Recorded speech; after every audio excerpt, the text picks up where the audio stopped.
మధ్యాహ్న భోజన కార్మికులు పోరుబాట పట్టారు. హైదరాబాద్ సైఫాబాద్లోని పాఠశాల సంచాలకులు కార్యాలయం ఎదుట మధ్యాహ్న భోజన కార్మికులు ధర్నా నిర్వహించారు. ఎన్నికల సమయంలో ఇచ్చిన హామీలను అమలు చేయాలని నినాదాలు చేశారు.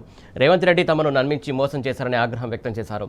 ప్రభుత్వ పాఠశాలకు ఉచితంగా గ్యాస్ సరఫరా చేయాలని, పెరిగినటువంటి ధరల దృష్ట్యా మెనూ ప్రకారం భోజనం పెట్టాలంటే అదనంగా బడ్జెట్ కేటాయింపులు చేయాలని కోరారు.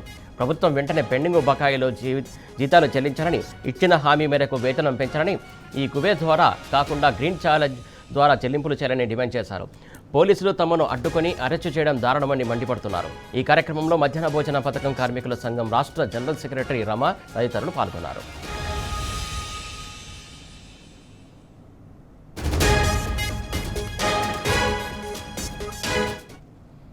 దీనికి సంబంధించి తాజా అప్డేట్స్ మా కరెస్పాండెంట్ అక్రమ్ అందిస్తారు. అక్రమ్, చెప్పండి.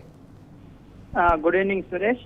ఇవాళ 11 గంటలకు ఉదయం మన పాఠశాల సంచాలకుల కార్యాలయం ఎదుట మధ్యాహ్న భోజన కార్మికుల సంఘం CITU ఆధ్వర్యంలో ధర్నా జరిగింది. ఈ ధర్నాకు రాష్ట్ర వ్యాప్తంగా అన్ని జిల్లాల నుంచి కార్మికులు తరలి వచ్చారు.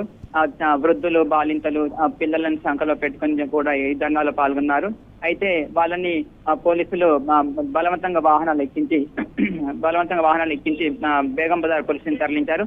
ఈ సందర్భంగా పలువురు కార్మికులు, సంఘం నాయకులు మాట్లాడుతూ తమకు 10 నెలలుగా జీతాలు ఇవ్వడం లేదని, తమ పుస్తలు అమ్మి తమ ఆస్తులను తాకట్టు పెట్టుకుంటూ విద్యార్థులకు భోజనం పెడుతున్నామని, ఖచ్చితంగా ఈ నెల చివరి వరకు పెండింగ్ జీతాలు విడుదల చేయాలని డిమాండ్ చేశారు.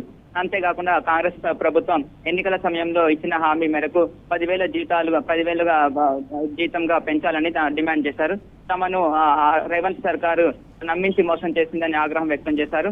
అంతేకాకుండా ఇప్పుడు వర్షాకాలం కాబట్టి కట్టెలు వానలు తడవడం వల్ల పొగ వస్తుందని, దీంతో తమ ఆరోగ్యం పాడవుతుందని, అలాగే పాఠశాలలో కూడా విద్యార్థులకు అసౌకర్యం కలుగుతుందని, తమకు వెంటనే ఉచితంగా గ్యాస్ సరఫరా చేయాలని డిమాండ్ చేశారు. అది కాకుండా తమకు చెల్లించాల్సిన గత బకాయిలను ఈ కుబేర్ ద్వారా కాకుండా గ్రీన్ ఛానల్ ద్వారా నేరుగా తమ అకౌంట్ లోకి బదిలీ చేయాలని డిమాండ్ చేశారు. అంతేకాకుండా తమకు ఇన్ని నెలలుగా కనీసం ఇచ్చే జీతం కూడా ఇవ్వడం లేదని ఆవేదన వ్యక్తం చేశారు.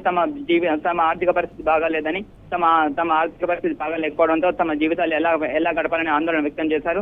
కంట కన్నీరు పెట్టారు. వృద్ధులు సైతం ఈ ధర్నాలో పాల్గొన్నారు.